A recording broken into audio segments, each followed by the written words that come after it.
is only war.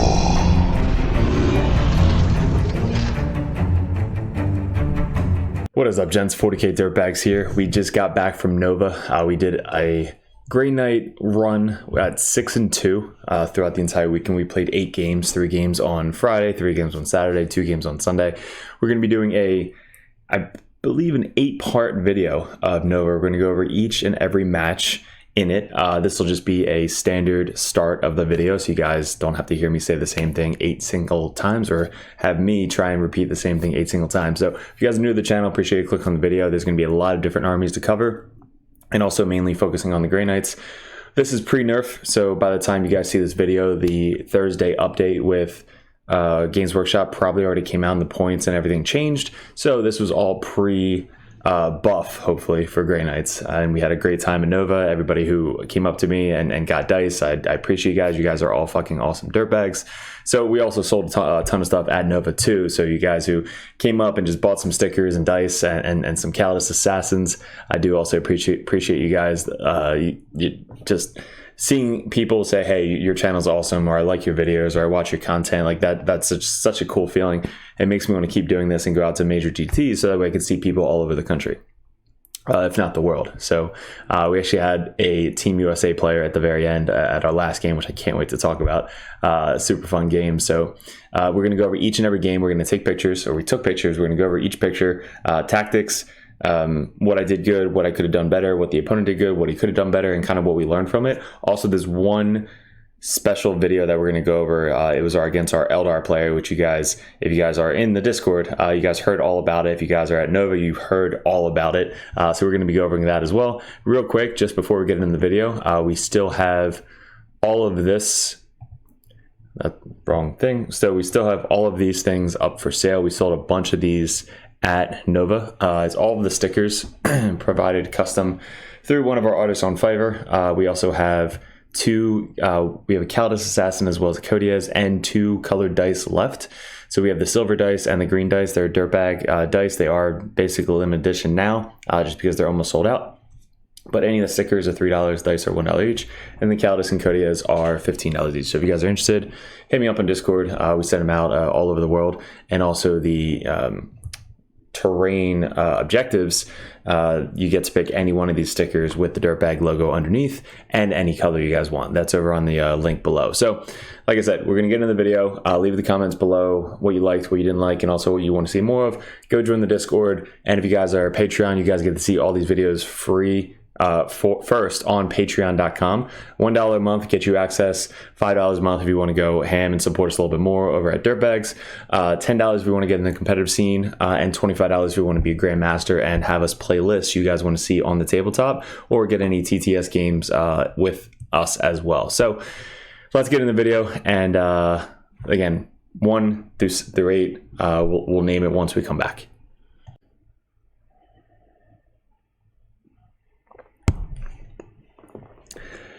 All right, so game 8. Thanks for making it this far, guys. This is the last game in Nova. It was such a cool way to end off Nova. Sorry about the lighting. The entire fucking Nova was blue. New venue at a new place for Nova. So it was completely different this year. But we got a Team USA Tim on board with us today. So when I saw that he was in Team USA, I got to take a picture of him and see if you guys know him. One of the friendliest guys I've played all weekend, so super cool guy. He actually is running one of the craziest lists I've seen and played against. Now going into it, we have 3, 6, 9, 12, 14 War Dogs. I think that's the most you can fit into a list. I was actually talking to one of my buddies, a guy we played at the last RTT, and he was running Chaos Knight, so I kind of played him. And then I played the guy at the RTT, and I was like, I literally played such a similar list at Nova, so I kind of knew what to do against it. But with this list, it was the first time I'd seen it. I've seen Chaos Knights, but it had like big knights and little guys and all that stuff. But this was such a cool list because he knew exactly what to do and how to play it, and kind of just was super aggressive with the entire army. Now, we were texting afterwards, kind of like what to do and what would have killed me better. Which I guess he never played Grey Knights the way that I played them in 10th edition. So anytime that somebody plays Grey Knights, you get the understanding of kind of like what you're going to do. I'm like, hey, have you played Grey Knights? They're like, no. I'm like, all right, cool. Now I have to kind of explain what Grey Knights do. But then I had that advantage in the game because they don't know it. This is fucking Team USA player, so he knows everything about Grey Knights and what they do and all that strategies and stuff like that. So going into this game, I was like, all right, great. I have no killing power. How the fuck am I gonna do with this? So let's get into it. I'll kind of explain to you what happened throughout the game. This was the deployment. It was the one setup where you have to remove the center objective. So already I was like wondering how I'm going to control the 2 when he has OBSEC 8 on all of his guys. So really, I had to be as aggressive as he was. So I kind of changed my playstyle, honestly, with this, because I can't go into big knights. Big knights against us, we wound them on 6s. So it's really hard. At least with the smaller knights, we wound them on 5s. So I was playing it with a little bit different of a playstyle than I usually do. Wait till you see his deployment. Right? You can kind of tell this is the deployment. He literally just starts deploying everybody on the fucking line. So this is his line. And he puts every single model on that line because he knows that Grey Knight's shooting is not going to kill him. He doesn't have to be fearful of like hiding his guys or anything like that. They're all super fast. They're 14-inch moves, so they all just get on the objectives as soon as possible. For our setup, we had our paladins up top here. So if he does get on the objective, I can try and charge and do something at the top there. We have our interceptors on the bottom corner here. We have our strikes back here behind the little ruin, so he can't shoot through. Our assassin in the back, and our purifiers are on the other side of this wall here. We obviously deep struck Drago, and the exaction squads are in reserves, and the other deep strike was the assassin. So same setup every single time for me, and then his setup was just super aggressive. So all of our friends came by, talking to him, talking to me, and we were just kind of like enjoying ourselves and playing a good game. So it was funny because during this game, my movement was as long as his movement as well, because with Grey Knights, you're playing basically 40 chess. You have to win in the movement phase with Grey Knights. If you don't win in the movement phase, you basically are going to lose the game. So however long my movement phase took, his took equally as long, because he had to think, what the fuck is going on? Where is he going to miss? Where is he going to sigil? Where is he going to come within 3 inches? Like, there's so many fucking questions. What is the Grey Knight player going to do compared to what am I going to do? What am I going to proc? So he had to try and stay outside 9 inches. Proc missed the way he wanted it to proc, stuff like that. So turn 1, this is his end of turn 1. So he basically had one knight in the back, one on the objective, so 2 on the objective. He had a knight in the center. He had a knight back here, 3 knights on this objective. He had 3 knights on this objective, 1 in the center to do. He took stationary secondaries. So he took deploy teleport homers and behind enemy lines. So turn 1, obviously you can't get behind enemy line, but he walked up with his knight and did deploy teleport homers in the center. And then he had the other knight back here. So what I had to do was just be as aggressive as possible. My strikes didn't teleport assault, or my purifiers didn't teleport assault, and my paladins didn't teleport assault. So what I did teleport assault was my interceptors and my strikes and the assassin. So those 3 got brought up at the end of his movement phase. He went first, obviously, and then at the end of the turn, they came back down. So strikes came back down in my deployment zone. Assassin came back down in my deployment zone. The interceptors I had engaged in all fronts, so I had to basically sacrifice my 165 point interceptor unit in his deployment zone. So I came down, shot this knight, and then moved as close as I could to the ruins as possible to try and get some type of cover, as well as not be shot at. So it was really hard to protect him, but I needed the points because I knew this game was going to be brutal on points.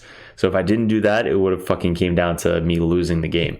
Over here, the paladins walked up and just unloaded everything onto one knight with all the -1 AP. So with -1 AP, they actually has 4 up saved because he doesn't get cover, because I was able to see the whole model. So they walked up and just fucking unloaded everything onto a knight and brought it down to like 4 wounds or something. And then I charged and try and get as many guys onto the objective as possible. So how my charge was, he still had both knights alive. So he tried to block me out. He had both knights alive when I made the charge. So I wasn't able to kill both knights. One knight he did the 6 feel no pain, which lived, so that was great on his part. He put him on 2 wounds. So he had 2 wounds left on that knight. We killed the other knight, and then he still has a full wound knight. So he's 16 OBSEC on this point. I only had 1, 2, 3, 4, 5, like 6. So I didn't place right. I probably could have blocked my guys out and charge around and consolidate. I didn't move. I was supposed to take over this point. This would have helped out so much, but I didn't kill the knight. That would have made it a lot easier. But since the knight lived, I still should have at least tied the point to keep his primary down. But instead, he had the bottom objective, which obviously he has 3 knights on it. He had this objective, and he had the top objective. This is the mission where you get, I believe, 3 in your deployment zone, 5 in the center, or maybe, I forget, it was like 3 in the center, 6 in the opponent's deployment zone, and then 2 in your deployment zone. So I think he had like 3, 6, 7, 8 on turn 1, or it might have been 12, 5, 10. Yeah, he had 12 on turn 1, which was a great turn. My purifiers, though, definitely were MVPs. They weren't going to kill a lot because there's no infantry. So I basically moved up, shot all the flamers, everything I could into this knight, and then we charged and we tied up the melee knight in the center and the 2 shooting knights behind this wall. So we were able to charge in, make the charge, pile in on the other side of the wall, tag both knights. They're not good in combat, so we don't have to worry about that. And then this guy, we got into there. So my goal here is for him to kill my flamers, and for me to hit on 2s and then wound on 4s against vehicles, because we're strength 6, so we're wounding on 5s, and then with the +1 to wound with the purifiers, we're then going to wound on 4s. So it was a huge advantage for him to actually kill my guys, so that way they're going to try and do as much damage in melee as possible. Up here, I used my once per game devastating wounds to try and kill both of them. We didn't kill it, so I procced my my once per game thing over here. So at the end of his turn 2, he moved up his guys over here. We procced Sigil once he kind of moved up all the guys. He then made me proc Sigil at the top here. He spent 1 CP to move through my guys for his thing where you can move through walls and guys and stuff like that. So we vected that as soon as possible. He moved through my guys, got behind enemy lines over here at the top here. And then he moved through, or he backed up with this guy. And then I think he did 1 more guy to move through over here. I forget which one he moved through. Might have been, I forget. He did 2, because I think he get 2 models. So these guys lined up. This guy fell back. This guy moved over and did, I think, teleport homers, because he was able to kind of move through my guys and get on that side and do teleport homers. And then these 2 were still staying in combat. He didn't want to fall back everybody, because then I would have missed a Deimos out. The paladins sigiled and went back in this corner, so that way I can try and take the bottom back. If I were to come back up top, it probably wouldn't have been good. If I would have came back here, he would have been able to shoot me. So the best place was either in my deployment zone or on this side in the corner, so that way I was closer to the objective, which honestly was a better play. So coming back here, getting out of line of sight behind the cover, and just waiting to kind of move up and then charge and get back on the bottom objective next turn was the goal. So he has a gun, melee gun, claw gun, claw gun. So everybody kind of like different weapons. So I was trying to kill the melee guys as soon as possible, just because they were gonna be the ones to kill me in combat ASAP. So we're still stuck in here. Can't miss the Deimos out. These guys got shot by everybody, so the interceptors died pretty easily. These guys are all safe back here. And then on his turn, he basically charges everything into my purifiers. So charge. These guys are still in combat. They're shooting in combat as well. And then this is basically the end of that turn. So I think we spent 2 CP to interrupt, so that way we can try and kill the melee guys as soon as possible. So we left this guy on 2 wounds. So Crow, and then all these guys, we killed these guys that were keeping this guy in combat. We have 1, 2, 3, 4 left melee, and then Crow. So that's how they're able to get the +1 to wound and stuff like that. So we leave this guy on 2 wounds. Everybody else is basically full. The paladins move up, unload all of the shots onto this guy. No cover saves because he's in the open. We take him down to 3 or 4. We charge. We spend the 2 CP for devastating wounds, and we just put as much fucking melee damage as we possibly can to take over the bottom objective. So we get all of our guys on the bottom. Drago pops in up here, makes a charge on his home objective to try and steal his home objective to get 6 points on primary. So we kill that knight on the home objective and we steal it. These guys are still kind of up at the top. He's in my deployment zone. We bring the strikes down at the top here to try and kill his last 2 wounds. We didn't. So we have assassin, and the strikes trying to finish off these 2 wounds, and we can't do it. And then these guys are over here. So I vected the 2. We can't vect anymore, but I think that 1 CP which turned to 2 CP to do the pass through walls ability. He didn't have enough CP, so he couldn't pass through into my objective. So we had to kind of go around or around. So that kind of benefited me as well. Once we killed that knight at the top, we piled in onto the objective to be behind the wall, so that way he couldn't just walk up and shoot me. These guys are just moving up. He has this guy on 2 wounds, this guy on 1 wound, this guy down here on like 2 wounds right there, this guy on 2. Like, everybody is very low on wounds, but they're still able to do shit. Paladins have about 1, 2, 3, 4, 5, 6, 7, 8, 9. So full paladin squad. And then let's get into the next turn.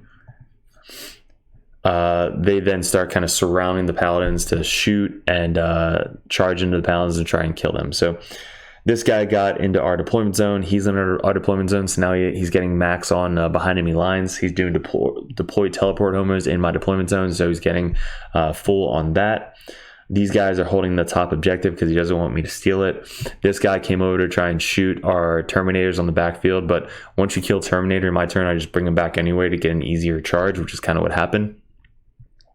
And then down here, we're just trying to keep our Paladins from dying as much as possible.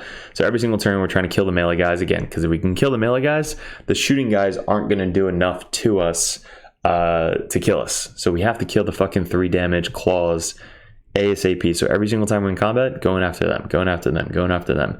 So we whittled down to 2, 4, 6, 7 paladins and a grandmaster with fucking 4 knights in combat with us. And then at the end of this turn, we finally kill the top knight who had 1 wound left. The other knight at the top, we kill with Drago squad. He's got 1 knight just camping on the top objective, keep getting 5 points every single turn. We finish off the rest of the knights down here with only leaving... Basically, these guys just keep running this way. So this guy's over there, this guy moved back, and then eventually got to my top. So we've got 2 of my objective, 1 at the top there, and all we have left is 3 paladins and a grandmaster. So our grandmaster with 3 paladins are left on the bottom objective. We have our exaction squad walking in. The other exaction squad died because they walked in up there. And then we have our assassin and the other assassin. So both assassins are back here. Drago and his squad got picked up on the back. We put strike squads down there to make that sticky. So strikes got picked up 1 turn, brought back down over there to make it sticky, so that way they can start focusing on secondaries on the last turn. So end of the game, this is basically what it came down to. He was up by, I think, like 2 points or something going into turn 5. It's funny because, like, I was going to turn 5 again. This was such a close, fun game. I didn't even mention the clock. We'll talk about the clock in a little bit. Such a fun game. It was going into the final turn. There was a couple things that I could have done to win the game. So we picked the secondaries, right? Secondaries was bring it down on turn 5 and take over an objective or kill something on an objective. So if I kill one of his knights, I win. If I take over the objective, I win.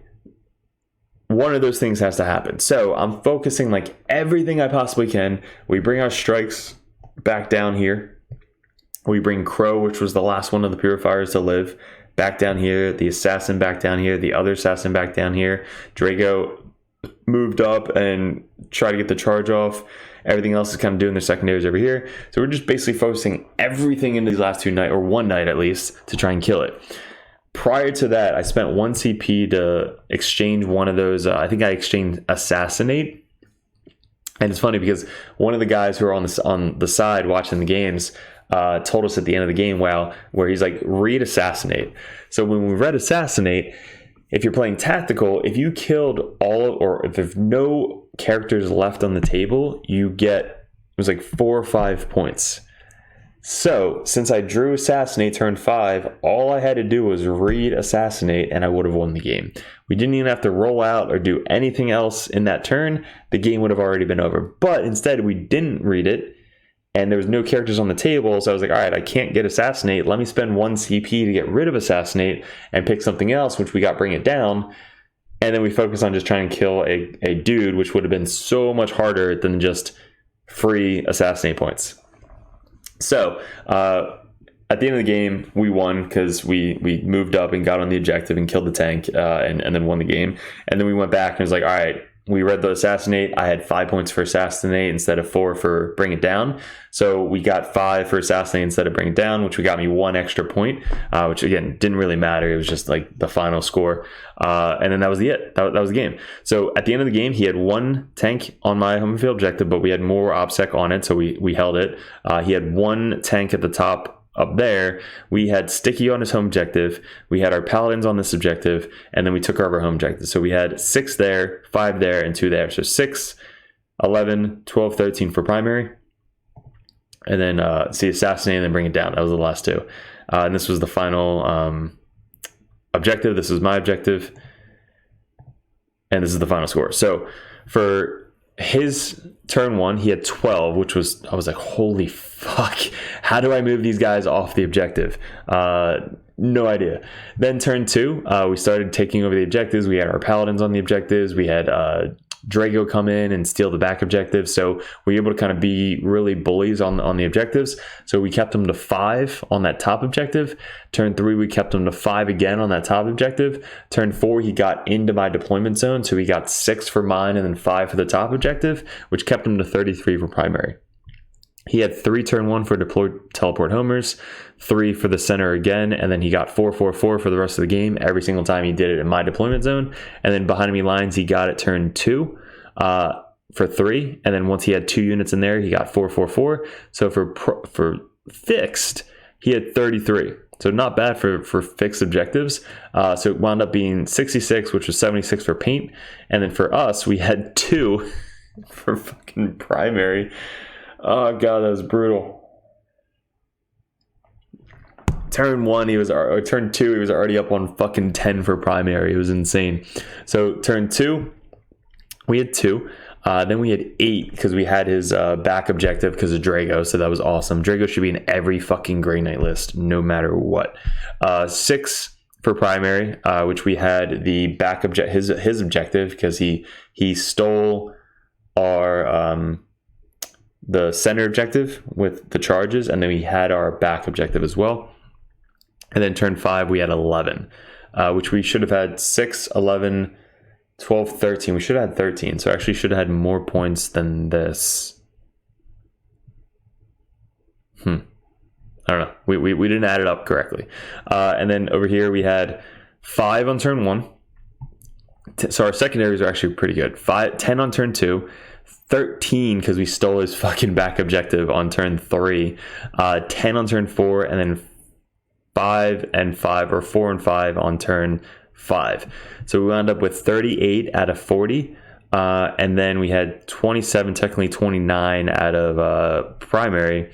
So that was 29, 59, 68, 69. So 79 to 76. So it was such a good game with Tim. Super nice guy. First time I met him. First time I played him.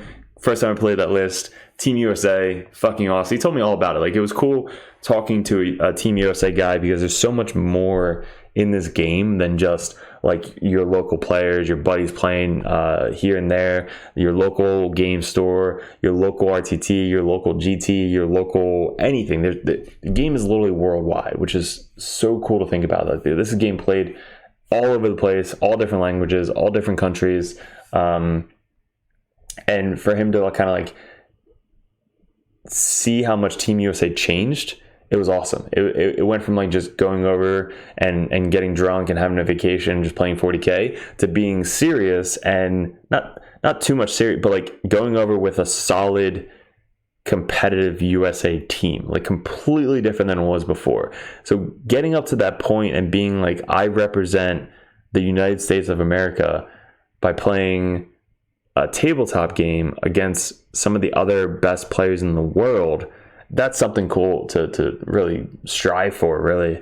I would love to compete for Team USA. So Tim, if you're watching this, I would totally throw my hat in the ring. Again, I don't think it's ever going to happen, but it's really cool to kind of play people of that caliber and compare yourself to the skill set that is required to go into that. Now, he's telling me it's not just the best players in the world. It's really competitiveness, sportsmanship, how you act on and off the table. Everything comes down to just being a good person in the community while also being pretty good at the game. And that is really what should represent 40k, is not just the best player, because you could be a complete asshole and never make it on Team USA, but you're the number one player in the world. So a lot goes into picking the team, and the captain always gets the final vote. If everybody has a yes to the team, but the captain is like no, then that's final. So like, how the hell do you get on Team USA? Because I just want to be that, I guess, high up. But if not, hey, we're the dirtbags. We're having fun kind of playing a tabletop game and teaching you guys how to get better at 40k. But besides that, this game was super fun, and Tim was such a nice guy. He actually, I think, is sending us Team USA dice just because we met him and played a good game with him at Nova. So this game was super challenging because we've never played it before, and Grey Knights going into all night faction was kind of rough. The new points update, we would have had an additional librarian, which is really good into smaller knights, another Terminator squad, which would have been able to bring another guy back every single turn. So that's kind of the list change that I did compared to what we brought to Nova. Is I took out the assassin and the exaction squads, and then we added in a mystic squad henchman, so that way you can't deep strike within 12 inches, as well as Libby with First of the Fray, which is really good, and a Terminator squad. So adding all of those points into this list, you guys, if you run that list, you'll do very, very well in 10th edition with Grey Knight. So hopefully you guys enjoyed this. I definitely had fun at Nova. We did a couple of recap videos. Me and Mike talked about Nova. That's actually a live video on the channel. But I guess we can go into what we thought of Nova as a whole right now. I know this video is a little bit longer because it was a super fun game. But Nova as a whole, I think, is definitely good to go into. It's a really big competitive scene in the DC on the East Coast. And you just get 8 games in. Like, you get 8 full good games into a competitive environment. The terrain was very good. I love the clear bases.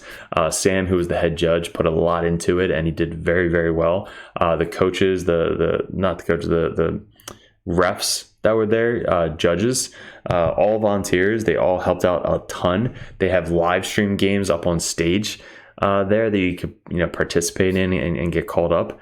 And it was a really cool event. It's definitely worth the money. If you guys can find people to split hotel room costs and stuff like that, it wasn't too expensive. I know the Cuddle Buddies, we have 10 of us, so we all kind of split rooms. And then there's a team event that we didn't do this year because it was just too many games for me last year. But the team event is actually on Thursdays. So if you have a 5-person team, you can bring a team and play a 3-game team event, which our team actually went into the Art of War team and we tied them. So that just goes to show I wasn't even on the team this year, but our Cuddle Buddies got so good and recognized that we literally tied Art of War. So just to go to show you, the Dirtbags and the Cuddle Buddies tied fucking one of the most competitive teams in the entire world. That is badass. And our fucking pink Hello Kitty jerseys definitely represented at Nova. So congrats to you boys. That was just a great showing right there. But final up, we went 6-2 with Grey Knights. That was pre-nerf, pre-buff. So Eldar got hit, Custodes got hit, Gene Stealer Colts got hit, Towering got gone. It's basically 9th edition Towering, which is great for everybody.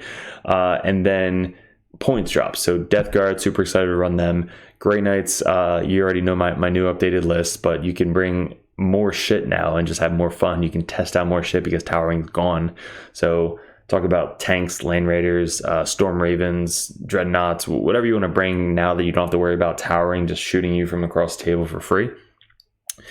And then Death Guard, we're going to be running Death Guard a lot. And then Chaos Space Marines, they didn't get hit as hard as I thought they were going to hit. They're the most balanced codex, I think, in the game.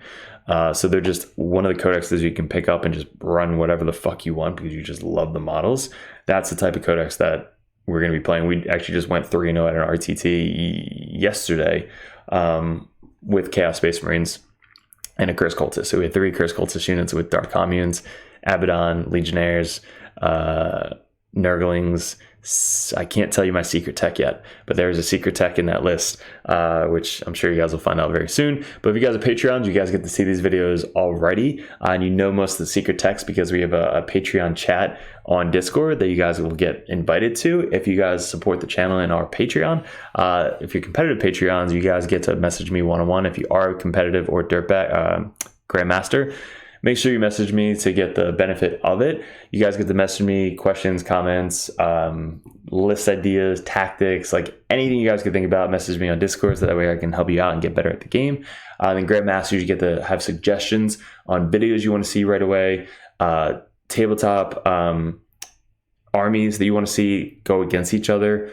We just had a request for Angron versus Morty, which was super fun. That was a Grandmaster requested that, and also TTS games. So if you guys are across the world and you want to kind of practice first 2 turns and kind of deployment stuff like that, we can hop on TTS and play like that as well. So if you guys just want to support the channel and join, it's $1 a month or $5 if you want to go a little bit baller. But guys, I appreciate it. Make sure you hit the like, notification bell so these videos actually pop up for you guys, and head over to the Discord. If you guys are interested in the playmats, the objective markers, they're represented from 3D6 Wargaming. That guy is awesome and supporting the channel. And also dice, stickers, Caldus Assassin, and Codiez up for sale on Discord as well. So hopefully if you guys see me at the next GT, come up and say hi. I got some limited edition Dirtbag dice for you. And guys, I appreciate it. Good luck. And hopefully you enjoyed the 8 out of 8 games, 6 out of 2 for Grey Knights. We won Best Grey Knight Player, even though there was 3 of them. But hey, it's an award. So appreciate it, guys. Good luck, and we'll see you in another video soon.